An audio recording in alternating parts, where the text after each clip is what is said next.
umeshika vizuri ili uweze kuota vizuri, usisumbuliwe na upepo kwa sehemu ambayo ina upepo kali.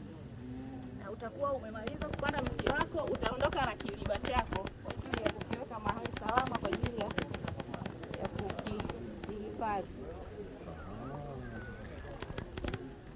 Utunzaji wa mazingira. Utunzaji wa mazingira. Nawashukuru sana. Sasa niwaombe uongozi wa halmashauri ya kijiji kwa maelekezo ya mtaalamu wetu wa TFS, sasa tufuate laini nyingine kwa ajili ya kuendelea na zoezi la kupanda miti, kisha utaratibu uweze kuendelea kwa wanafunzi wote wengine ambao hawajapata viriba wangerudi nyuma. Sogeeni mbele kabisa. Sogeeni kule mbali. Sogeeni mbali. Tunacheza na kupanda. Sogea kabisa, sogea kabisa. Sogea kule kabisa, mtapewa miti kila mtu. Moja kwa moja unaruka kupanda nyingine mbele. Kwa leo tunaadhimisha siku ya kijani ambayo kwa kitaifa imeadhimishwa Zanzibar, ambapo Mheshimiwa Rais wa Jamhuri ya Muungano wa Tanzania anazindua siku ya kijani ambayo tarehe 27, ambao sisi kwa tarafa yetu ya Buhoro tunaadhimisha kwa kupanda miti shule ya sekondari ya Kimwanya.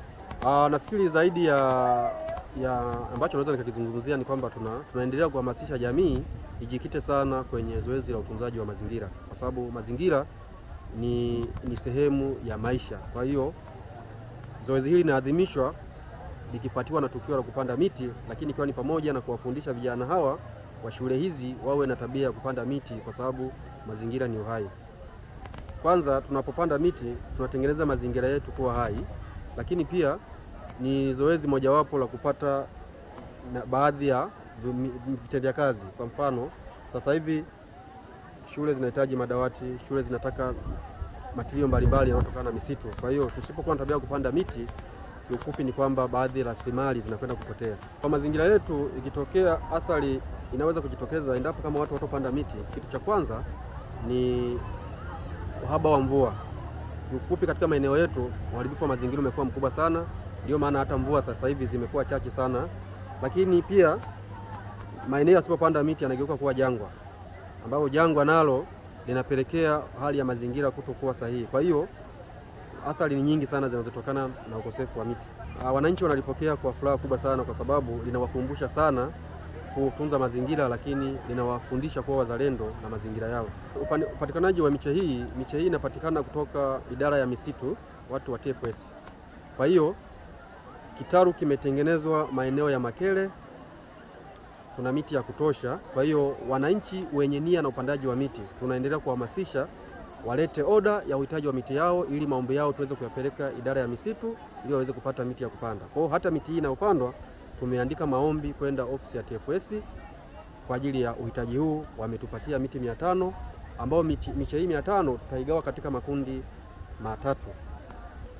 Hapa tuna shule ya sekondari ya Kimwanya, tutapanda miti 400, lakini pia tuna shule ya msingi Nyakasanda, nao tutawapatia miti 50, lakini pia shule ya msingi Nyachenda nao tutawapatia miti 50, nao waende kupanda kama sehemu ya kumbukumbu ya maadhimisho ya siku ya kijani tarehe 27 Januari. Naitwa Amiri Kasali, afisa ugani kata ya Nyachenda. Watazamaji wa chaneli yetu Dambuka TV wanahamu sana kuweza kufahamu tukio ambalo linaendelea mahali hapa. Nini ambacho naweza kuzungumza? Leo ni tarehe 27 ya mwezi wa kwanza, tukiendelea na kuendeleza kampeni ya Mheshimiwa Rais wa Jamhuri ya Muungano wa Tanzania Mama Samia Suluhu Hassan katika uendelezaji na utunzaji wa mazingira. Zoezi linaloendelea hapa ni la upandaji miti, likiongozwa na afisa tarafa ya Buhoro na maafisa kutoka TFS. Tukio hili ni la kihistoria kwa sababu swala la upandaji miti ni swala la uhifadhi wa mazingira, ambao mazingira yana umuhimu katika jamii. Miti iliyopandwa tunapata oksijeni ambayo ni hewa safi kwa ajili ya wananchi na wakata yangu, lakini vile vile miti ni chanzo cha mvua, miti ni chanzo cha uhifadhi wa mazingira, lakini miti vile vile inaweza baadaye ikavunwa ikawa mbao ambazo zikatumika kama samani. Ndio maana hapo kwa eneo la shule Kwa miaka ya mbeleni miti hii itavunwa na kuwa mbao ambazo zitatengeneza samani, itakuwa ni viti, meza kwa ajili ya watoto wetu. Imepandwa miti ya aina 3.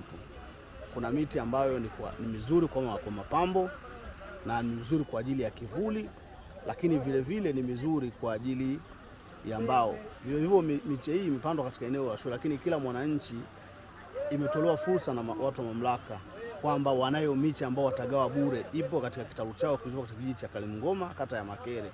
Ni kufuata utaratibu, ndio kachukue miti wapande kwenye maeneo. Zoezi hili litakiwa liendelee na kila mtu ajitahidi au umepanda katika eneo lake. Changamoto ni utunzaji, kwa sababu uchukue kwa mfano kipindi hichi ni kipindi cha mvua. Kwa hiyo ni kipindi sahihi cha upandaji wa miti. Kwenye mazingira yetu ya nyumbani, changamoto kubwa inaweza ikatokea kwa sababu watu wana mifugo kama mbuzi, ni kuilinda na kuitunza. Ni utunzaji tu ndio changamoto kubwa. Lakini miti hii hata wao wananchi wakipanda wataipenda. Kalimngoma ipo katika kata ya Makere, ambao ni eneo maarufu na hakuna mtu wa eneo hili hapa juu Makere. Ukifika Makere unauliza kijiji cha Kalimngoma kwenye kitalu cha TFS.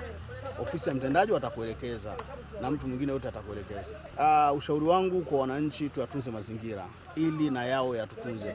Tumeanza kuona mabadiliko ya tabia nchi. Mvua tuko tunaiona mwezi wa 8, sasa mvua zishakuwa hazieleweki. Hii ni pamoja na mazoezi tulionayo ya ukataji miti. Sasa zoezi hili linaweza likaturejesha kwenye ile hali yetu ya zamani tuliyozoea ya kupata mvua kila wakati.